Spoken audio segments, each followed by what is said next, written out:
அனைவருக்கும் வணக்கம் masters. The power of now Eckhart டோலியோட புத்தகத்தை தான் நான் இப்போ சொல்லிட்டு இருக்கேன். ஸோ இதில் வந்து நிறைய சாப்டர்ஸ் பார்த்தாச்சு. இன்னைக்கு நான் சொல்ல போகிறது 8th சாப்டர், என்லைட்டன்டு ரிலேஷன்ஷிப் அப்படிங்கிறது. ஸோ இதில் அவர் என்ன சொல்லியிருக்காருன்னா, நம்மளுடைய கணவன் மனைவி உறவை பற்றி அவர் நிறைய எடுத்து சொல்லியிருக்காரு. அவர்கிட்ட நிறைய கேள்விகள் இது சம்மந்தமாக கேட்குறாங்க. அதுக்கு வந்து அவர் பதில் சொல்கிற மாதிரி இந்த சாப்டர் அமைஞ்சிருக்கு. இல்லை, ஒருத்தவங்க வந்து அவரை பார்த்து, டோலேவை பார்த்து ஒரு கேள்வி கேட்குறாங்க. இந்த கணவன் மனைவி உறவு அப்படிங்கிறது வந்து முழுமை அடையணும்னா அங்கே வந்து அன்பு அப்படிங்கிறது இருக்கணும் இல்லையா? ஸோ அந்த அன்புங்கிறது இருந்தால் தானே அந்த உறவு முழுமை அடையும் அப்படிங்கிற மாதிரி டோலேவை பார்த்து கேள்வி கேட்டிருக்காங்க. ஸோ அதுக்கு டோலே என்ன என்ன பதில் சொல்றாருன்னா, ஒரு கேள்வி அவங்கள பார்த்து கேட்குறாரு. உங்க வாழ்க்கையில அது நடந்துருச்சா அப்படிங்கிற மாதிரி கேட்குறாரு. அதுக்கு அவங்க சொல்றாங்க, என் வாழ்க்கையில இன்னும் நடக்கல, ஆனா நடக்கும் அப்படின்னு நான் நம்புறேன் அப்படிங்கிற மாதிரி சொல்றாங்க. அதாவது இது எப்படின்னா, அன்பு அப்படிங்கிறது இப்போ உங்க பார்ட்னர் நம்ம மேல கண்டிப்பா அன்பு காட்டுவாங்க. இன்னைக்கு இல்லைனாலும் என்னைக்காவது ஒரு நாள் அவங்க அன்பானவங்களா மாறிடுவாங்க. ஸோ அந்த மாதிரி ஒரு எதிர்பார்ப்போட நம்ம காத்துக்கிட்டு இருக்கிறது. ஸோ இந்த காத்துக்கிட்டு இருக்கிறோம்ல, வெயிட் பண்றோம்ல, இது வந்து எப்படி இருக்குன்னா, ஒரு ஈவெண்ட்டுக்கு நம்ம வெயிட் பண்ற மாதிரி. இப்போ தீபாவளி பொங்கல்லாம் வரும் அப்படின்னு நம்ம வெயிட் பண்றோம்ல, அந்த மாதிரி நம்ம பார்ட்னர் வந்து ஓகே ஒரு நாள் அன்பானவங்களா மாறுவாங்க அப்படிங்கிற மாதிரி நம்ம வெயிட் பண்றது. ஆக்சுவலா வந்து அன்பு அப்படிங்கிறது வந்து எதிர்காலத்திலேயோ கடந்த காலத்திலேயோ கிடையாது. அன்பு அப்படிங்கிறது வந்து இங்க இப்பொழுது இந்த நிமிஷத்துல இந்த நொடியில தான் இருக்கு அப்படிங்கிறத அவர் வந்து சொல்றாரு. ஸோ அப்போ வந்து இன்னொருத்தவங்க கேட்குறாங்க, அப்பனா நமக்கு வந்து அந்த நீங்க சொன்ன அந்த இந்த நொடியில அப்படிங்கிறதுல ஃப்ரீடம் இருக்கா? ஸோ இந்த நிமிஷத்துல தான் ஃப்ரீடம் இருக்கா? அது எனக்கு சரியா புரியலையே அப்படிங்கிற மாதிரி கேட்குறாங்க. இவரு சொல்றாரு, ஆமா, இந்த நிமிஷத்துல தான் நமக்கு வந்து அந்த சால்வேஷன்னு சொல்லக்கூடிய அந்த ஃப்ரீடம் இங்க தான் இருக்கு அப்படிங்கிறார். ஸோ இப்போ நிறைய பேர் என்ன நினைச்சுப்பாங்கன்னா, சந்தோஷம் முழுமை அப்படிங்கிறது வந்து சில பேருக்கு வந்து ஃபிசிக்கல் ப்ளஷர் வந்து நமக்கு கிடைச்சதுன்னா ஓகே நம்ம வந்து ஹாப்பியா இருக்கலாம், நமக்கு வந்து நிறைவா இருக்கலாம், அந்த மாதிரி ஒரு எண்ணத்தோட இருப்பாங்க. இல்லாட்டி மனதளவுல சைக்கலாஜிக்கல் நீட்ஸ் அது சாட்டிஸ்ஃபை ஆயிடுச்சுன்னா ஓகே அப்பா எனக்கு திருப்தியா இருக்குப்பா அப்படிங்கிற மாதிரி. ஆனா இதெல்லாம் எங்கிருந்து வருது அப்படின்னு பாத்தீங்கன்னா, அவங்களுக்கு இருக்கக்கூடிய அவங்க உள்ள இருக்கக்கூடிய ஒரு பற்றாக்குறை, அவங்க வந்து இன்கம்ப்ளீட்டா ஃபீல் பண்ணல, அன்சாட்டிஸ்ஃபேக்ஷன்ல இருந்து வெளியில வரக்கூடியது தான் இதெல்லாம். ஏதாவது எனக்கு பிடிச்சமானது சாப்பிட்டாதான்ப்பா எனக்கு சந்தோஷம், எனக்கு வந்து அந்த காரை வாங்கினாதான் சந்தோஷம் அப்படிங்கிற மாதிரி ஒரு எக்ஸ்டர்னல் சோர்ஸ் தேடுறது. ஆக்சுவலா அந்த சோர்ஸ் வந்து வெளியில கிடையாது, நமக்கு உள்ளதான் இருக்கு அப்படிங்கிறது. ஸோ ஒருத்தவங்களுடைய பிசிக்கல் நீடு, ஒருத்தவங்களுடைய சைக்கலாஜிக்கல் நீடு இதெல்லாம் வந்து ஃபுல்ஃபில் ஆயிடுச்சுன்னா உடனே வந்து ஓகே நம்ம நிறைவாயிடலாம், முழுமையா இருக்கலாம், சந்தோஷமா இருக்கலாம் அப்படின்னு அவங்க வந்து நினைச்சிட்டு இருக்காங்க. பட் அந்த விஷயம் வந்து வெறுமையில இருந்து வருது. அதாவது அது வந்து நிரந்தரமா இருக்கக்கூடியது இல்ல. அதுக்கப்புறம் என்ன ஆயிடும், மறுபடியும் அவங்க மனம் வந்து பழைய நிலைமைக்கு அந்த ஓல்டு செல்ஃபுக்கு வந்துரும். அவங்க வந்து இப்போ ஒரு காரே நீங்க வாங்கினா கூட அந்த சந்தோஷம் அப்படிங்கிறது எவ்வளவு நேரம் நிலைச்சிருக்கும், கொஞ்ச நேரம் தான் நிலைச்சிருக்கும். அதுக்கப்புறம் பாத்தீங்கன்னா அது பழையபடி மறுபடியும் நமக்கு வந்து பழைய நிலைமைக்கு தான் வருவோம். ஸோ அதை தான் சொல்றாரு, உண்மையான சந்தோஷம் உண்மையான ஃப்ரீடம் அப்படிங்கிறது வந்து நமக்குள்ளதான் இருக்கு. அதாவது அந்த ட்ரூ ஹாப்பினஸ்ன்னு சொல்லக்கூடியது, அந்த பீஸ் அப்படின்னு சொல்லக்கூடியது வந்து என்னைக்குமே வெளியிலேயே கிடையாது. பெரும்பாலானவர்கள் வந்து அதை வெளியில தான் தேடிட்டு இருக்கோம் அப்படின்னு. ஸோ அந்த உண்மையான சந்தோஷம் அப்படிங்கிறது என்னன்னா கடந்து செல்லும் அனுபவம். அது எப்படி இருக்கும்னா அந்த அனுபவம் வந்து ஆஹ் புதுமையாவும் இருந்துகிட்டே இருக்கும், கடந்து செல்லும் அனுபவமாவும் இருக்கும். அதே சமயம் அது வந்து நிலைச்சும் இருக்கும். அந்த மாதிரி ஒரு ஹாப்பினஸ் தான் ஒரு ட்ரூ ஹாப்பினஸ் அப்படிங்கிறது. தீஸ்டிஸ்டிக் லாங்குவேஜ் அப்படிங்கிறதுல வந்து என்ன சொல்றாங்கன்னா, கடவுளை வந்து நீங்க தெரிஞ்சுக்கோங்க. ஆனா அது எப்படின்னா, உங்களுக்கு உள்ள கடவுள் இருக்காரு இல்லையா, அதன் மூலியமா அவங்களுடைய உள்சாரம் அப்படிங்கிறது தான் அந்த கடவுள். கடவுள் அப்படிங்கிறது வெளியில எங்கேயுமே இல்லை, நமக்கு உள்ளதான் இருக்காரு. அதை வந்து நம்மனால உணர மட்டும்தான் முடியும் அப்படிங்கிற மாதிரி சொல்றாங்க. ஏன்னா அந்த இந்த கடவுள் நிலை அப்படிங்கிறது எப்படி இருக்கும்னா நிலையான தன்மையுடையது. அதுக்கு வந்து உருவமே இருக்காது, ஃபார்ம்லெஸ்ஸா இருக்கும். அதுக்கு வந்து நேரம் காலம் அப்படிங்கிறது ஒண்ணுமே இல்லை. ஸோ அது வந்து நம்ம மனதிற்கு அப்பாற்பட்டு தான் இருக்கு அப்படிங்கிற மாதிரி. ஆனா உங்க மனம் என்ன சொல்லுனா, அந்த கடவுளுடைய சாரத்தை நம்ம அடையிறது அப்படிங்கிறது வந்து ஒரு பயங்கர கஷ்டமான காரியம், அது நம்மளால அடையவே முடியாது அப்படிங்கிற மாதிரி நம்ம மனது வந்து நம்மளை ரொம்பவே கன்ஃபியூஸ் பண்ணிக்கிட்டே இருக்கும். ஸோ அதனால இந்த மனதுடைய பேச்சை கேட்டு நாம என்ன நினைச்சுப்போம். இப்போ மெடிடேஷன்லயே நம்ம நிறைய கேள்விப்பட்டிருக்கோம், அந்த நோ மைண்ட் ஸ்டேட்டுக்கு நீங்க ரீச் பண்ணுங்க அப்படின்னு. அதெல்லாம் வந்து அதெல்லாம் எங்கப்பா நம்மனால செய்யவே முடியாது, அதெல்லாம் பெரிய விஷயம்ப்பா, அதெல்லாம் என்னால முடியாது அப்படிங்கிற மாதிரி நமக்குள்ளேயே ஒரு சில எண்ணங்கள் எல்லாம் வரும். ரொம்ப கஷ்டம் அது அப்படிங்கிற மாதிரி. இதெல்லாம் எங்கிருந்து வருதுன்னா உங்களுடைய டியூயாலிட்டியில இருந்து வருது. அதாவது உங்க மனம் வந்து அந்த மாதிரி ஒரு எண்ணங்களை உங்களுக்கு உருவாக்கி அதெல்லாம் ரொம்ப கஷ்டம், அது வந்து ஒரு சூப்பர் பவர், அதை அடையவே முடியாது, யாராலையுமே பிரசன்ட்ல வாழவே முடியாதா? எல்லாராலையும் பிரசன்ட்ல வாழ முடியும். இது வந்து ரொம்ப ரொம்ப சிம்பிள். அதுக்காக வந்து நம்ம எதையாவது பெருசா அச்சீவ் பண்ணவோ இல்ல இதெல்லாம் நம்ம சாதிச்சாதான் நம்மளால அதை அடைய முடியும், இல்லைன்னா இல்ல நீ இருக்கிற நிலைமைக்கு இதெல்லாம் சாத்தியமே கிடையாது, நீ இவ்வளவு ஸ்ட்ரகிள் பண்ற, உன்னால போய் எப்படி அந்த கடவுளுடைய சாரத்தை அனுபவிக்க முடியும், இதெல்லாம் வந்து நம்ம மனம் நமக்குள்ள வந்து பேசக்கூடியது. அது வந்து ஒரு டஃப்பான காரியம்ன்ற மாதிரி நம்மளை வந்து தடுக்கும் அது. ஏன்னா மனம் வந்து அது அது உயிரோட இருக்கிறதுக்காக, மனம் தன்னை வந்து தக்க வச்சுக்கிறதுக்காக நம்மளுடைய கவனத்தை வந்து ரொம்ப அதன் பக்கம் கொண்டு போறதுக்காக செய்யக்கூடிய செயல்பாடு தான் இந்த மாதிரி விஷயங்கள் எல்லாம். டோலே இதுல என்ன சொல்றாருன்னா, உண்மையான ஃப்ரீடம் அப்படிங்கிறது என்னன்னா, நம்ம எதுகிட்ட இருந்து ஃப்ரீடம் வாங்குறோம்? நம்மளுடைய பயத்துக்கிட்ட இருந்து, நம்மளுடைய சஃபரிங்ல இருந்து, நம்மளுடைய இன்கம்ப்ளீட்னஸ், அதாவது அந்த விரக்தி, அதாவது பற்றாக்குறை, அதுல இருந்து நம்ம வந்து விடுதலை. நம்மளுடைய வாண்ட்ஸ், நீட்ஸ், கிளிங்கிங், கிராஸ்பிங், பிடிப்பு, இத்தனை விஷயங்கள் நமக்குள்ள எல்லாம் இருக்கு. ஏதாவது ஒரு விஷயத்த நம்ம பிடிச்சிட்டே இருக்கணும், இல்லைன்னா நமக்கு வந்து பயம் வந்துடும். நமக்குள்ள ஏதாவது ஒரு பிடிப்பு இல்லை அப்படின்னாவே நமக்கு வாழ்க்கையில வந்து நம்ம வேர்த்லெஸ்ஸா ஃபீல் பண்றது, நான் எதுக்குமே லாய்க்கு இல்லை அப்படிங்கிற மாதிரி ஒரு உணர்வு வந்துடும் நமக்கு. ஸோ இது எல்லாம் அந்த இன்செக்யூரிட்டி, இதெல்லாம் வந்து எதனால வருதுன்னா, நாம நம்மளுடைய இருப்போட இணையாம இருக்கிறதுனால தான். ஸோ எந்த அளவுக்கு நாம நம்மளுடைய அந்த கடவுள் தன்மையோட இணைஞ்சு இருக்கிறோமோ அந்த அளவுக்கு நம்ம இந்த மாதிரி இந்த மாயை, இந்த இல்யூஷன்ல இருந்து நம்ம விடுபட்டுருவோம் அப்படிங்கிற மாதிரி சொல்றாங்க. ஏன்னா நம்ம மனம் வந்து எப்பவுமே நம்மள பயத்துல வச்சிருக்கதான் அது வந்து விருப்பப்படுமே. ஸோ நம்ம மனம் வந்து பிரசன்ட்ல வாழ்றதுங்கிறது மனதால முடியாத காரியம். மனம் எப்பவுமே என்ன பண்ணும்? ரெசிஸ்ட் பண்ணும். நம்மளுடைய சுச்சுவேஷனை ரெசிஸ்ட் பண்றது தான் மனதுடைய வேலை. மனம் எப்பவுமே கடந்த காலத்திலையும் எதிர்காலத்திலையும் மட்டும்தான் இருக்குமே தவிர்த்து அதனால பிரசன்ட்ல இருக்கிறது ரொம்ப கஷ்டம்.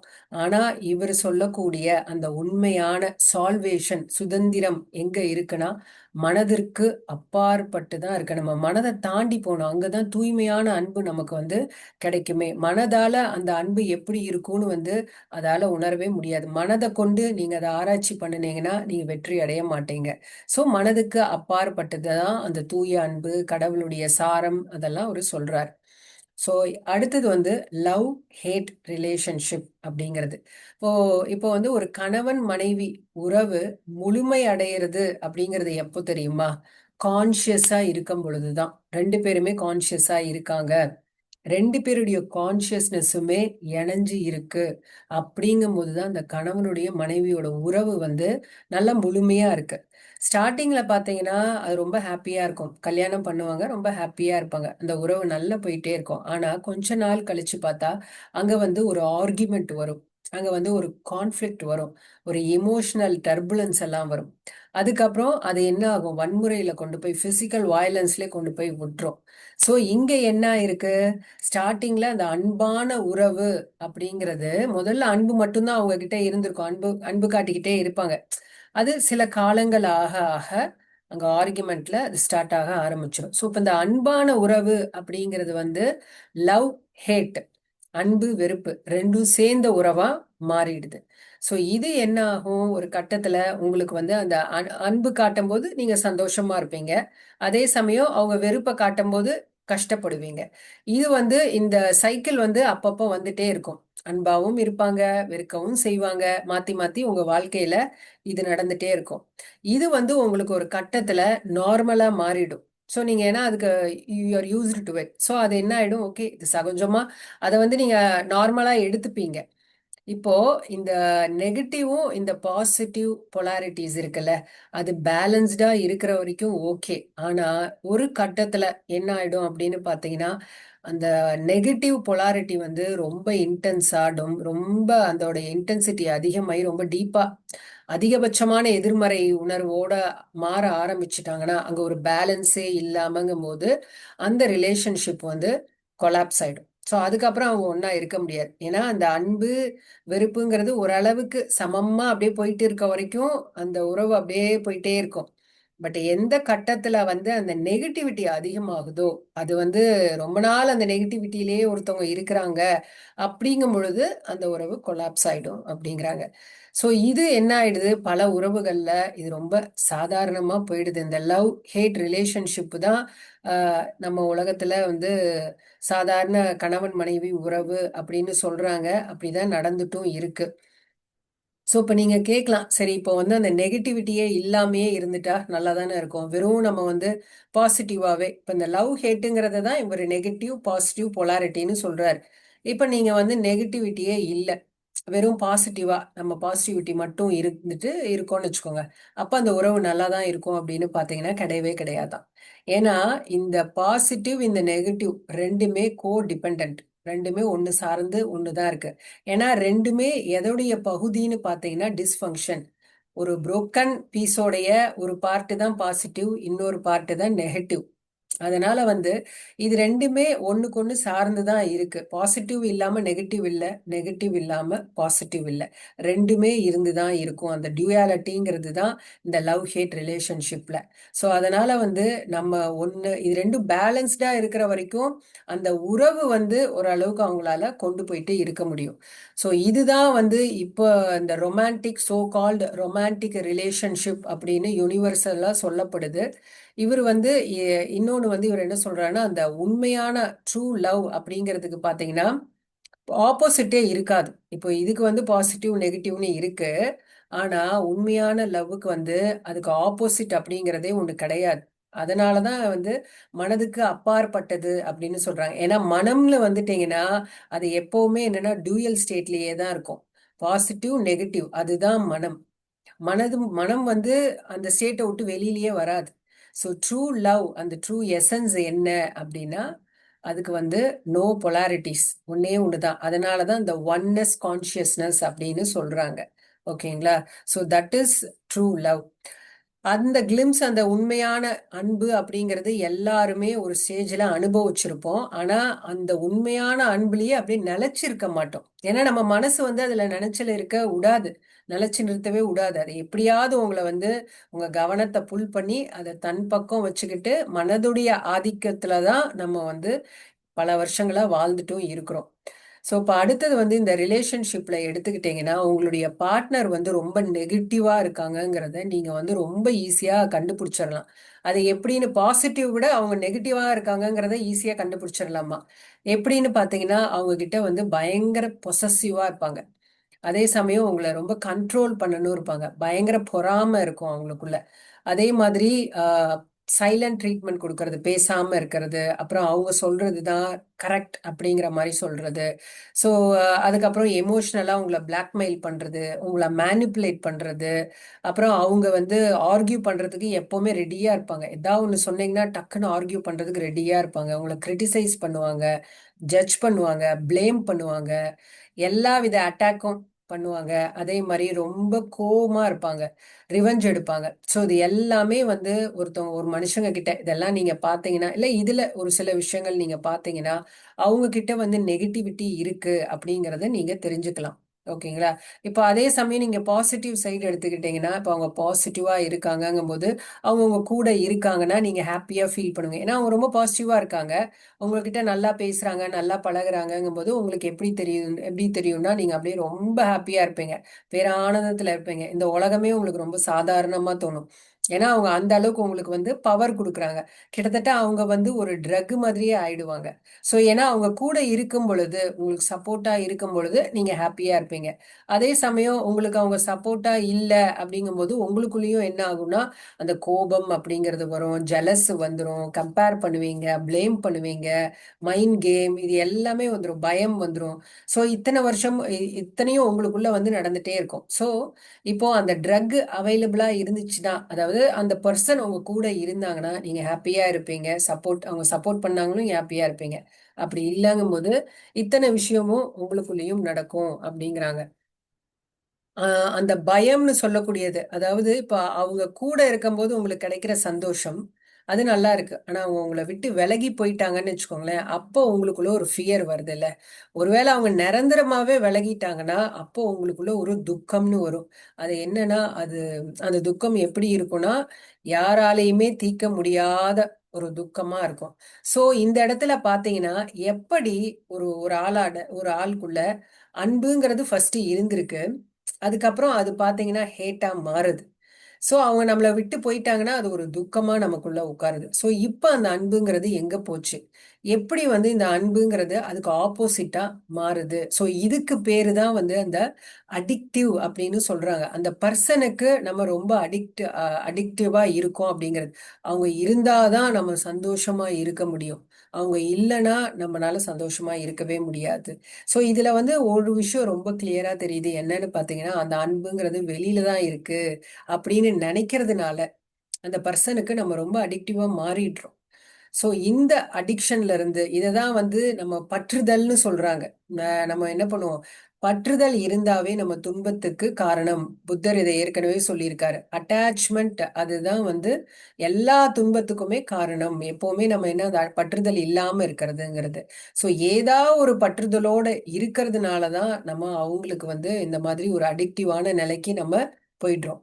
சோ அடுத்த கேள்வி என்ன கேட்டிருக்காங்கன்னு பாத்தீங்கன்னா, அந்த அதாவது நம்ம ஏன் ஒருத்தவங்களுக்கு வந்து ரொம்ப அடிக்ட் ஒரு அடிக்டிவா ஆயிடுறோம், அவங்களுக்கு அடிமையா இல்லாம நம்மளால இருக்க முடியாதா அப்படிங்கிற மாதிரி கேக்குறாங்க.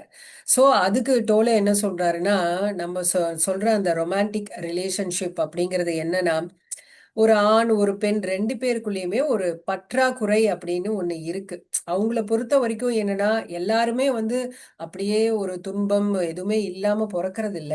சோ நம்ம வந்து பொறப்போம். அதுக்கப்புறம் நம்ம வாழ்க்கையில நிறைய அனுபவங்கள் எல்லாம் நமக்கு கிடைக்கும். அதனால சில அனுபவங்கள்னால நமக்குள்ள வந்து ஒரு வருத்தம் ஏற்பட்டிருக்கும், ஒரு வலி ஏற்பட்டிருக்கும். இது எல்லாத்தையும் நம்ம சுமந்துட்டு தான் நம்ம வாழ்க்கைய வாழ்ந்துட்டு இருக்கோம். சோ அப்படி அந்த மாதிரி நம்ம இருக்கும் பொழுது நமக்கு என்ன தோணும்னா, எப்பதான் இந்த பயத்துல இருந்து எனக்கு விடுதலை கிடைக்கும், எப்பதான் இந்த வலியில இருந்து நான் விடுபடுவேன் அப்படிங்கிற ஒரு எண்ணம் எல்லாருக்குள்ளயுமே இருக்கும். எப்பவுமே நான் இந்த மாதிரி கஷ்டப்பட்டுட்டு தான் இருக்குமா, யாராவது என்னை வந்து இந்த துன்பத்துல இருந்து விடுபடுத்த மாட்டாங்களா, விடுதலை செய்ய மாட்டாங்களா அப்படின்னு இருப்போம். சோ இதெல்லாம் என்னன்னா நமக்குள்ள இருக்கக்கூடிய அந்த லேக், இன்கம்ப்ளீட்னஸ், பற்றாக்குறை. சோ நம்ம முழுமையா நம்ம உணரல. நாம எப்பவுமே அந்த வலி பயத்துக்குள்ளேயே இருக்கிறதுனால இன்னொரு ஆள் நமக்கு தேவைப்படுறாங்க. அதனாலதான் அவங்க வந்தாதான் நம்ம சந்தோஷமா இருக்க முடியும், நம்ம முழுமை அடைய முடியுங்கிறதுனால நாம அவங்களுக்கு அடிமை ஆயிடுறோம்.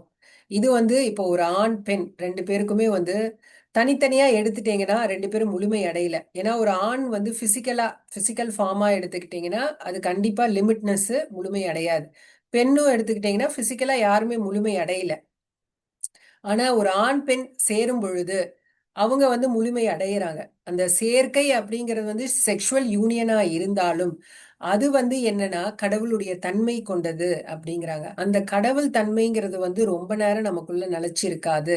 அதுதான் அந்த அன்புடைய கிளிம்ஸ் நம்ம பார்த்துட்டு வரோம்னு சொல்றது. சோ இவங்களுக்குள்ளேயும் அந்த ரெண்டு பேருக்கு வந்து அந்த அட்ராக்ஷன் அப்படிங்கிறது ஏன் ஏற்படுது, ஒரு பெண்ணுக்கு ஆண் மேல ஆணுக்கு பெண் மேல அந்த அட்ராக்ஷன் ஏன் வருதுன்னா, அவங்கள பொறுத்த வரைக்கும் ரெண்டு பேரும் சேர்ந்தாதான் நம்ம முழுமை அடைவோம் அப்படிங்கிறதுனால அந்த பிலீஃப் அவங்களுக்குள்ள இருக்கு. சோ அதனால அந்த பிசிக்கல் நீட்ஸ் எல்லாம் ஃபுல்ஃபில் ஆனாதான் நம்ம சந்தோஷமா இருப்போங்கிறதுனால அவங்க ரெண்டு பேரும் சேர்றாங்க. பட் அது வந்து ஸ்பிரிச்சுவல் ஆனது அப்படிங்கிறாங்க.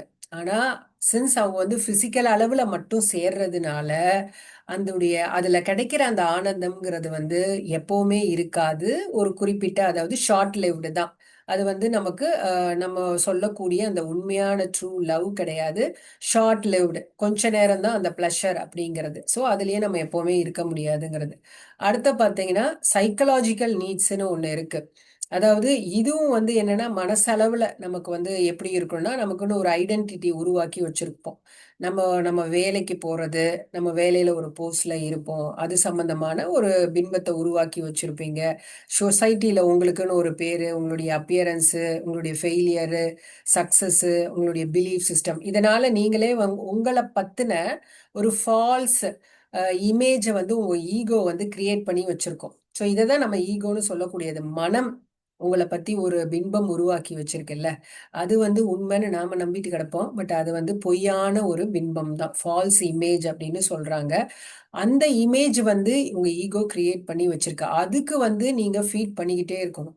சப்போஸ் அதுக்கு உங்க ஈகோவை நீங்க சாட்டிஸ்ஃபை பண்ணலைன்னா மறுபடியும் உங்களுக்குள்ள வந்து ஒரு பயம் வந்துடும். ஒரு பயத்தோடயே நீங்க இருப்பீங்க. ஒரு நீடினஸ் உங்களுக்குள்ள, ஏதோ ஒரு நீடினஸ், ஏதோ உங்களுக்கு தேவை தேவைன்னு இருந்துகிட்டே, ஒரு தேவை உங்களுக்குள்ள எப்பவுமே இருக்கணும் அப்படிங்கிற மாதிரி அது வாழ்ந்துட்டே இருக்கும். அந்த பயமும் உங்களை விட்டு போகாது. ஸோ எப்போ வந்து அந்த ஈகோக்கு நிறைவு செய்யுதுன்னா, அந்த ஈகோ எப்போ சாட்டிஸ்ஃபை ஆகுதுன்னா, இன்னொரு பர்சன் உங்க வாழ்க்கையில வரும் பொழுதுதான். அதாவது உங்க லவ்டு ஒன். அவங்கள பார்த்துட்டு நீங்க வந்து அவங்க உங்க ஈகோவுக்கு கரெக்டா தீனி போட்டுட்டு இருக்கிற வரைக்கும் நீங்க சந்தோஷமா இருப்பீங்க. Okay, satisfied. ஓகே, நம்ம மேலேயும் வந்து இந்த உலகத்துல அன்பு காட்டுறதுக்கு ஒரு ஆள் இருக்காங்க அப்படின்னு ஒரு நிறைவு உங்களுக்கு கிடைக்குது. அதாவது என்னையும் ஒரு ஸ்பெஷல் பர்சனா ட்ரீட் பண்றதுக்கு ஒரு ஆள் இருக்காங்க, நான் சொல்றத கேட்கறதுக்கு ஒரு ஆள் இருக்காங்க அப்படின்னு. ஆனா இது எல்லாம் என்ன காட்டுது அப்படின்னு பாத்தீங்கன்னா, இந்த சோர்ஸ் ஆஃப் லவ் வந்து வெளியில இருக்கு. அவங்க அந்த அந்த அன்புங்கிறது வந்து இந்த ஈகோக்கு வெளியில இருந்து கிடைக்குது. சோ இந்த லவ் எப்பவுமே கிடைச்சிட்டு இருக்குமா? அந்த இந்த பர்சன் வந்து உங்க பார்ட்னர் எப்பவுமே உங்க மேல அன்பு காட்டிட்டே இருப்பாங்களா? எப்பவுமே நீங்க சொல்றத கேட்டுட்டே இருப்பாங்களா? கிடையாது. ஆனா இந்த சப்ளை கிடைக்கிற வரைக்கும் இந்த ஈகோ வந்து சாட்டிஸ்ஃபைடா ஹாப்பியா இருக்கும். சோ அதை பொறுத்த வரைக்கும் எப்படி இருக்கும்னா, ஓகே நம்ம அலைவா இருக்கோம், அப்படி நம்ம கம்ப்ளீட்டா இருக்கோம் அப்படிங்குது. ஆக்சுவலா சர்ஃபேஸ் அளவுல மேலோட்டமா பார்க்கும் பொழுது ஹாப்பியா இருக்கிற மாதிரி இருக்கும். ஆனா இன்டெப்த் அது என்னது, எங்கிருந்து வருது? இன்கம்ப்ளீட்னஸ், பற்றாக்குறையிலிருந்து வருது. ஏன்னா யாரை நம்ம வந்து சாட்டிஸ்ஃபை பண்றோம்? ஈகோவை சாட்டிஸ்ஃபை பண்றோம். ஈகோ வந்து அது கொடுத்துட்டே இருக்கிற வரைக்கும் அது அமைதியா இருக்கும். ஆனா அதோட தேவை வந்து முடிவே இல்லாதது. அதை வந்து திருப்திப்படுத்தவே முடியாது. ஏன்னா ஈகோங்கிறது மைண்ட். மைண்ட் என்னைக்குமே சாட்டிஸ்ஃபை ஆகாது. ஸோ அந்த மாதிரி மைண்ட் அளவுல தான் இந்த ரிலேஷன்ஷிப்புமே இருக்கு. ஸோ கால்டு இந்த நம்ம சொல்ற இந்த கணவன் மனைவி அப்படிங்கிற அந்த உறவு வந்து மனது அளவுல தான் இருக்கு அப்படின்னு சொல்றாரு. ஸோ இந்த ரிலேஷன்ஷிப் வந்து பாத்தீங்கன்னா, அதுல வந்து லவ் அப்படின்னு இருக்கு. ஆனா அந்த ஆப்போசிட் ஆஃப் லவ் அப்படிங்கிறது என்னெல்லாம் வருதுன்னா, இந்த வயலன்ஸ், எமோஷ்னலா அவங்கள வந்து பிளாக்மெயில் பண்றது, இதெல்லாம் இருக்கு இல்லையா? ஸோ அதனால வந்து நம்ம அவங்களுக்கு ஒரு நேரம் நல்லா இருப்பாங்க, ஒரு நேரம் வந்து நல்லா இல்லாம இருப்பாங்க. ஸோ உங்க பார்ட்னர் உங்ககிட்ட வந்து நல்லா அன்பாவும் பேசுவாங்க ஒரு நிமிஷம். அதே சமயத்துல சில சமயம் பார்த்தீங்கன்னா உங்களை கம்ப்ளீட்டா வெறுப்பாங்க. ரொம்ப மோசமா உங்களை திட்டுவாங்க. இப்படி எல்லாம் வந்து அந்த அன்புக்கு ஆப்போசிட்டா ஒண்ணு இருக்கு இந்த உறவுல. ஆனா உண்மையான அன்புக்கு வந்து ஆப்போசிட் எதுவுமே இல்லை அப்படின்ற மாதிரி சொல்றாரு. சோ இப்போ உங்களுக்கு கிடைக்கிற இந்த உறவுல கிடைக்கக்கூடிய அந்த சால்வேஷன், அந்த ஃப்ரீடம், நிறைவு, இது எல்லாமே வந்து நீங்க உங்க ஈகோவை தான் வந்து ஃபுல்ஃபில் பண்றீங்களே தவிர்த்து ஆம், அந்த உண்மையான அன்பு கிடையாது அப்படிங்கிற மாதிரி சொல்றாங்க. சோ உங்க பார்ட்னர் நீங்க எடுத்துக்கிட்டீங்கன்னா, அவங்களுடைய நீட்ஸை நீங்க ஃபுல்ஃபில் பண்ணிக்கிட்டே இருக்கீங்க. ஸோ அப்போ வந்து என்ன ஆயிடுதோ, ஈகோ நீட்ஸை நீங்க ஃபுல்ஃபில் பண்ணிக்கிட்டே இருக்கீங்க. அப்போ அவங்க சந்தோஷமா இருக்காங்க. சப்போஸ் உங்களால அவங்க ஈகோ நீட்ஸை வந்து ஃபுல்ஃபில் பண்ண முடியலங்கும் போது அவங்க உங்க மேல வந்து அட்டாக் பண்ணுவாங்க, கோபத்தை காட்டுவாங்க, ப்ளேம் எல்லாம் பண்ணுவாங்க. அப்போ ஒரு கட்டத்துல நீங்களும் என்ன பண்ணுவீங்க? கவுண்டர் அட்டாக் பண்ணுவீங்க. அப்படியே எல்லா நேரமும் பண்ணிட்டு இருக்க முடியாது இல்லையா? ஸோ உங்களுக்கும் ஒரு நேரம் வந்து அந்த சப்ளை பண்ண முடியாம ஆகும்போது அவங்கள நீங்க அட்டாக் பண்ணும் பொழுது, அப்போ அவங்க உங்களை எப்படி ப்ளேம் பண்ணுவாங்கன்னா, அவங்களுக்குள்ள ஏற்படக்கூடிய எல்லா வலி, வேதனை, கஷ்டம் எல்லாமே வந்து நீங்க தான் கிரியேட் பண்ணினீங்க. உங்கனால தான் அவங்க கஷ்டப்படுற மாதிரி உங்க மேல ஒரு ப்ளேம் பண்ணுவாங்க. கண்டினியூஸா உங்களை வந்து கிரிட்டிசைஸ் பண்ணிக்கிட்டே இருப்பாங்க. ஸோ இந்த ஸ்டேஜ் இது என்ன ஆயிடும், இந்த பிஹேவியர் என்ன ஆயிடும்னா, ஒரு ஸ்டேஜ்ல வந்து அவங்களுடைய ஈகோக்கு வந்து பவர் தேவைப்படுது. ஸோ அவங்களுக்கு சப்ளை இருந்தா தானே முடியும். ஸோ அவங்க என்ன பண்ணுவாங்க, உங்களை வந்து கம்ப்ளீட்டா மேனிப்புலேட் பண்ண ஆரம்பிப்பாங்க. ஸோ மேனிப்புலேட் பண்றது, அவங்களால என்னெல்லாம் பண்ண முடியுமோ எல்லாம் பண்ணி உங்களுடைய பிஹேவியரை வந்து அவங்களுக்கு ஏத்த மாதிரி மாத்துவாங்க. ஸோ அப்பதான் வந்து அந்த அவங்கள பொறுத்த வரைக்கும் அந்த முழுமை அடையிறதா நினைப்பேன். ஏன்னா அந்த ஈகோவோட நீட்ஸ் ஃபுல்ஃபில் ஆனாதான் அங்க வந்து அவங்களுக்கு அது வந்து ஒரு பீஸ்ஃபுல்லா இருக்கும். ஸோ உங்கள வந்து மேனிப்புலேட் பண்ண ஆரம்பிப்பாங்க. உங்க பிஹேவியர் மாறுறதுக்காக என்னெல்லாம் செய்ய முடியுமோ அதெல்லாம் செய்ய ஆரம்பிப்பாங்க. ஸோ இது வந்து ஒரு அடிக்ஷன். ஏன்னா அவங்களுக்கு வந்து உங்ககிட்ட இருந்து கிடைக்க வேண்டியது கிடைக்கலனா தே கெனாட் சர்வை. தே கெனாட்னு நான் சொல்றது வந்து இந்த பார்ட்னருடைய ஈகோ. அது சர்வே ஆக முடியாது. அதனால அது என்ன வேணா பண்ணிக்கிட்டே கிடக்கும். ஸோ இதை தான் வந்து அடிக்ஷன் அப்படின்னு சொல்றாங்க. ஸோ இந்த அடிக்ஷன் வந்துகிட்டீங்கன்னா அது என்ன தெரியுமா? பெயினை வந்து நேருக்கு நேர் ஃபேஸ் பண்றதுக்கு பயப்படுறது. ஒரு ஒரு பிரச்சனைனா அதை நேருக்கு நேர் ஃபேஸ் பண்ண பயந்துட்டு அல்லது எஸ்கேப் ஆகிறது, இல்ல அந்த வலியை வந்து மூடி மறைக்கிறது. அதெல்லாம் தான் இந்த ஈகோ பண்ணுங்கிறது. எப்பவுமே இந்த அடிக்ஷன் வந்து பெயின்ல தான் ஆரம்பிக்கும், பெயின்ல தான் முடியும் அப்படிங்கிறது. அடிக்ஷன் வந்து என்ன மாதிரியான அடிக்ஷனா இருக்கலாம்? ஒரு ஆல்கஹாலுக்கு நீங்க அடிக்ட் ஆகலாம், இல்ல சாப்பாட்டுக்கு அடிக்ட் ஆகலாம், இல்ல சப்ஸ்டன்ஸ், அதாவது லீகலோ இல்லீகலோ ஏதாவது ட்ரக்ஸுக்கு அடிக்ட் ஆகலாம், இல்ல ஒருத்தர் ஒரு மனிதனுக்கு அடிக்ட் ஆகிறது. என்ன விதமான அடிக்ஷனாக இருந்தாலும் சரி. ஆனா கடைசியில அது உங்களுக்கு என்ன கொடுக்குது அப்படின்னு பாத்தீங்கன்னா, உங்களுக்குள்ள ஏற்கனவே இருந்த அந்த வலியை எல்லாத்தையும் வெளியில கொண்டு வருது. உள்ள ஏற்கனவே உங்களுக்குள்ள நிறைய பெயின் இருக்கும், நிறைய அன்ஹாப்பினஸ் எல்லாம் இருக்கும். அது எல்லாத்தையும் கொண்டு வரும். முதல்ல ஸ்டார்டிங்ல அது வந்து நல்லா இருக்கிற மாதிரி தான் இருக்கும். அந்த பர்சன் உங்க லைஃப்குள்ள வந்தபோது ஸ்டார்டிங்ல நல்லா இருக்கும். அதுக்கப்புறம் கொஞ்சம் கொஞ்சமா அவங்க உங்களை விட்டு விலகி போகும் பொழுது உங்களுக்குள்ள ஆல்ரெடி இருந்த பெயினை அது வெளியில கொண்டு வருது. அதுதான் வந்து இந்த அடிக்ஷன் செய்யறது. ஸோ இந்த அடிக்ஷன் அப்படிங்கிறதுல இருந்து நீங்க வந்து வெளியில வரணும். ஸோ எதுக்கெல்லாம் நம்ம இந்த மாதிரி ஒரு பர்சனுக்கு அடிக்ட் ஆகிறது அப்படிங்கிறது வந்து இட்ஸ் நாட் ட்ரூ லவ் அப்படிங்கிறது. ஸோ உண்மையான நீங்க வந்து இதுல இருந்து ஃப்ரீடம் உங்களுக்கு கிடைக்கணும்னா அதுக்கு வந்து ஒரே ஒரு வழி இருக்கு. அது என்னன்னா ப்ரெசன்ட் மொமெண்ட்ல நீங்க வாழ்றது தான் ஒரே வழி அப்படிங்கிற மாதிரி சொல்லியிருக்காங்க. ஏன்னா யாருக்குமே வந்து அந்த வலியோட அந்த இந்த வலியை கடந்து போகணுங்கிற அந்த விஷயம் வந்து யாராலையுமே பண்ண முடியல. அந்த வலியில இருந்து எப்படி எஸ்கேப் ஆகுறது, அதை எப்படி மறைக்கிறதுங்கிறதுலாம் எல்லாருக்குமே தவிர்த்து தைரியமா அந்த வலியை முழுமையா உணர்றது. அதாவது எப்பவுமே இவர் என்ன சொல்றாருன்னா டோலே, அந்த வலியை நமக்குள்ள இருக்க வலிகளை நம்ம அவாய்ட் பண்ணக்கூடாது, முழுமையா அதை அனுபவிச்சு முடிக்கணும். ஏன்னா அந்த வலிக்கு பின்னாடி தான் அந்த என்லைட்மெண்ட் அப்படிங்கிறது இருக்கு அப்படிங்கிறாரு. ஸோ அந்த வலி உங்களை எங்க கொண்டு போய் விடும், அதை நீங்க தைரியமா ஃபேஸ் பண்ணிட்டீங்கன்னா உங்களுக்கு முழுமையான சுதந்திரம் கிடைக்கும். ஆனா அதை யாருமே இப்ப செய்யறது இல்லை, எல்லாரும் ஃபியர்ல மாட்டிக்கிறது. ஸோ எங்க நமக்கு வந்து மேலும் மேலும் வலிகள் தான் நமக்கு கிடைக்குமோ அப்படின்னு பயப்படுறதுனால அந்த பயத்தை ஃபேஸ் பண்ணா நமக்கு இன்னும் அதிக பயம் தான் வரும். வலியை ஃபேஸ் பண்ணா இன்னும் அதிக வலிதான்ட்டு அதுல இருந்து எஸ்கேப் ஆகுறோம். பட் அப்படி பண்ணக்கூடாது, அதை கோ த்ரூ பண்ணணும். அதுக்கு பின்னாடி தான் ஃப்ரீடம் இருக்கு அப்படிங்கிற மாதிரி சொல்றேன். ஸோ அடுத்த கேள்வி என்னன்னா, இந்த மாதிரியான ஒரு அடிமைத்தனமான உறவை வந்து நம்ம எப்படி புனிதமா ஆக்குறது, ஒரு உண்மையான உறவா எப்படி நம்ம மாத்திக்கிறது அப்படிங்கிற மாதிரி கேக்குறாங்க. சோ அதுக்கு அவர் என்ன பதில் சொல்றாரு அப்படிங்கிறன்னா, நம்ம வந்து அந்த உறவோட இருக்கும் பொழுது ஸ்டார்டிங்லயே சொன்ன மாதிரி உங்களுடைய முழுமையான பிரசன்ஸ், அதாவது நீங்க கான்சியஸா இருக்கிறது, உங்களுக்குள்ள வந்து அந்த அன்பு அப்படிங்கிறது உங்களுக்குள்ள இருந்து உம் வெளியில வரணும். நமக்குள்ள இந்த மனது சொல்லக்கூடிய சில விஷயங்கள் எல்லாம் நம்ம வந்து கேட்டுட்டு மனதுடைய கட்டுப்பாட்டுல இருக்கிறதுனாலதான் பல பிரச்சனைகள் வருது. உங்களுக்குள்ள வந்து அந்த வலின்னு இருக்குன்னா அந்த வலியில நீங்க உங்களுடைய பிரசன்ஸ கொண்டு வாங்க. இருட்டுன்னு இருந்துச்சுன்னா ஒளிய நீங்க கொண்டு வாங்க. அதுதான் அந்த பிரசன்ஸ் அப்படிங்கிறது. அவ்வளவுதான். ஏன்னா அன்பு அப்படிங்கிறது என்னன்னா அது வந்து ஒரு ஸ்டேட் ஆஃப் பீயிங் தான். அந்த இருப்புங்கிறது தான் அந்த உண்மையான அன்பு அப்படின்னு சொல்றாரு. சோ அது எப்பவுமே நமக்கு விட்டு வெளியில இல்ல, நமக்கு உள்ள ஆழ்ந்து அது வந்து இருந்துட்டே தான் இருக்கு. அது எப்பவுமே நமக்குள்ள இருந்துட்டு தான் இருக்கு. ஆனா நம்ம வந்து அதை உணரதான் மாட்டேங்கிறோம். சோ நம்ம பாதி நேரம் என்ன மாதிரி இருக்கும் அப்படின்னு பாத்தீங்கன்னா இந்த மாயைக்குள்ளேயே உழண்டுட்டு இருக்கிறதுனால நமக்குள்ள இருக்கக்கூடிய அந்த உண்மையான சாரம், உண்மையான அன்பை வந்து நம்ம உணராமையே இருக்கோம் அப்படிங்கிறது தான். ஸோ இந்த உண்மையான அன்பு அப்படிங்கறத நம்ம என்னன்னு சொல்லுவோம்? கடவுள்னு சொல்லுவோமா, காட்ன்ட்டு? இந்த காட் வந்து எல்லாத்துலயுமே இருக்காரு. அதாவது இந்த இந்த எசன்ஸ் எல்லா வித உயிரினங்கள்லயுமே இருக்கு, நம்ம சுத்தி இருக்க எல்லா பொருள்லயுமே இருக்கு, மனிதர்களுடைய எல்லா ஜீவராசிகள்லயுமே வந்து இந்த எசன்ஸ் அப்படிங்கிறது இருக்கதான் செய்யுது இல்லையா? சோ அது எப்படி இருக்கும்னா அந்த அன்புங்கிறது வந்து ஒருத்தருக்கு மட்டும்தான் அன்பு, இன்னொருத்தருக்கு அன்பு கிடையாது அப்படிலாம் இல்லை.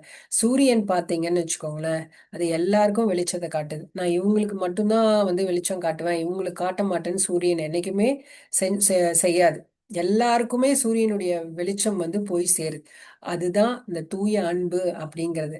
அந்த அன்பு எப்படி இருக்குன்னா, நீங்க ஒருத்தவங்க பக்கத்துல பஸ்ல போறீங்க, ஒருத்தவங்களோட உட்கார்றீங்கன்னு வச்சுக்கோங்க. அவங்க மேல இருக்கிற அன்பு, பறவைக்கு மேல நீங்க வைக்கிற அன்பு, எல்லாம் அந்த அன்பு வந்து சரிசமமா இருக்கும் அப்படிங்கிறது. பாகுபாடே இல்லாம. ஆனா ஈகோ அன்பு எப்படி இருக்கும்னு வச்சுக்கோங்க.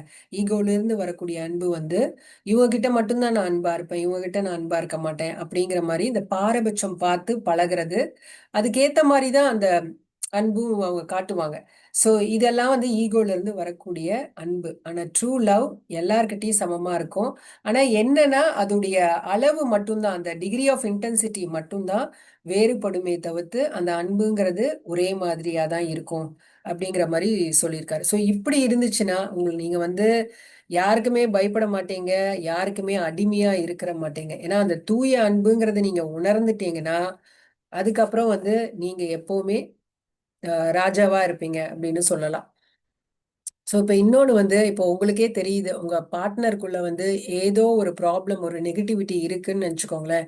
அதை நீங்க எப்படி சால்வ் பண்ணலான்னு பார்த்தீங்கன்னா நீங்க வந்து கான்ஷியஸா இருக்கிறது மூலியமா, அதாவது அவங்க கிட்ட ஒருத்தவங்க கிட்ட நெகட்டிவான குணங்கள் அதிகமா இருக்குங்கிறத நீங்க கண்டுபிடிச்சிட்டீங்கன்னா, அப்போ போயிட்டு அவங்க உங்களை என்னதான் கோபமா பேசினாலும் இல்லை உங்களை அட்டாக் பண்ணினா கூட நீங்க கேர்ஃபுல்லா அங்க உங்களுடைய பிரசன்ஸை கொண்டு வந்து கான்ஷியஸா இருக்கணும். அப்படி செய்யும் பொழுது அவங்களுடைய நெகட்டிவிட்டியில இருந்து நீங்க தப்பிச்சுக்கிறீங்க. அப்படி இல்ல, அப்படி இல்லாம அவங்க திட்டும்போது நீங்களும் பதிலுக்கு திட்டுறதோ இல்ல ரெவெஞ்ச் எடுக்கிறதோ இந்த மாதிரி நம்ம பண்ணும் பொழுது அவங்களுடைய நெகட்டிவிட்டி நமக்குள்ள வந்து நம்மளும் நெகட்டிவ் ஆயிடுவோம், நம்மளும் அன்கான்ஷியஸா மாறிடுவோம். ஸோ ரெண்டு பேரும் அன்கான்ஷியஸா மாறிட்டோம்னா அப்போ அந்த இடத்துல என்ன இருக்கும்? அங்க வந்து பீஸ் இருக்காது. ஸோ அங்க மறுபடியும் ப்ராப்ளம்ஸ் வந்து உருவாகிட்டே தான் இருக்கும். ஸோ அதுதான் இவர் என்ன சொல்றாங்கன்னா, நாம வந்து ஒருத்தருக்கு ஒருத்தர் வந்து விட்னஸ் பண்ணிக்கணும். இந்த விஷயத்த நம்ம பண்றது மூலியமா அந்த கணவன் மனைவி உறவை வந்து ரொம்ப ஸ்மூத்தா நம்ம கொண்டு போக முடியும் அப்படிங்கிறாங்க. அதே சமயம் இந்த உண்மையான அன்பை வந்து எல்லாருமே அனுபவிச்சிருப்போம் அப்படின்னு சொல்லியிருக்காரு. இப்போ வந்து உங்க கணவரோ இல்ல மனைவியோ ரொம்ப உடம்பு முடியாம படுத்திருக்காங்கன்னு வச்சுக்கோங்களேன், அப்போ உங்களுக்குள்ள இருக்கக்கூடிய அந்த உண்மையான அன்புங்கிறது வெளிப்படும். சில பேர் வந்து அந்த சாகும் தருவாயில இருக்கும் பொழுது அவங்க கூட போய் நம்ம பேசும் பொழுது நம்ம கிட்ட இருந்து அந்த உண்மையான அன்பு அப்படிங்கிறது வந்து வெளிப்படும். ஸோ இந்த மாதிரி சில சமயங்கள் அதே மாதிரி நமக்கு குழந்தை பிறக்கும் பொழுது, இப்போ ஒரு கணவன் மனைவிக்கு குழந்தை பிறக்குதுங்க அந்த இன்சிடென்ட், அந்த சமயத்துல அவங்க எப்படி இருப்பாங்கன்னா தூய அன்போட இருப்பாங்க. இப்படி அந்த அன்புங்கிறது பல நேரங்கள்ல நம்ம கிட்ட இருந்து வெளிப்பட்டுட்டே இருக்கும். ஆனா என்ன பிரச்சனைனா அது நிலைச்சிருக்கிறது தான் முடியாம போயிடுது. மனம் வந்து நம்மள ஹோல்டு பண்ணிக்குது. ஸோ அதுக்கப்புறம் நம்ம பழையபடி ஹியூமன் மைண்டா மாறிடுவோம். ஹியூமன் பீயிங்ல இருந்து ஹியூமன் மைண்டா மாறிடுவோம். அதுக்கப்புறம் நம்மளும் என்னமோ அன்பானவங்க மாதிரி ஒரு டிராமா போட்டுக்கிட்டு அந்த ஈகோ மைண்டோடையே நம்ம நிறைய விஷயங்களை கிரியேட் பண்ணுவோம், நெகட்டிவ் சுச்சுவேஷனை கிரியேட் பண்ணுவோம். ஸோ அதனால வந்து நாம இந்த விஷயத்த தெரிஞ்சுக்கிட்டதுக்கு அப்புறமா, அதாவது தூய அன்புனா என்ன அப்படிங்கிறத தெரிஞ்சுக்கிட்டதுக்கு அப்புறமா நாம எப்பவுமே கான்சியஸா இருக்கிறது மூலியமா நம்மளுடைய இந்த உறவு, கணவன் மனைவிங்கிற உறவை வந்து ஒரு நல் இணக்கத்தோட கொண்டு போக முடியும் அப்படின்னு சொல்லியிருக்காரு. ஸோ இதோட நான் இந்த சாப்டரை வந்து ஸ்டாப் பண்ணிக்கிறேன் மாஸ்டர். இது இன்னும் முடியல. இதோட கண்டினியூஷனை நம்ம நெக்ஸ்ட் கிளாஸ்ல பார்க்கலாம். Thank you so much.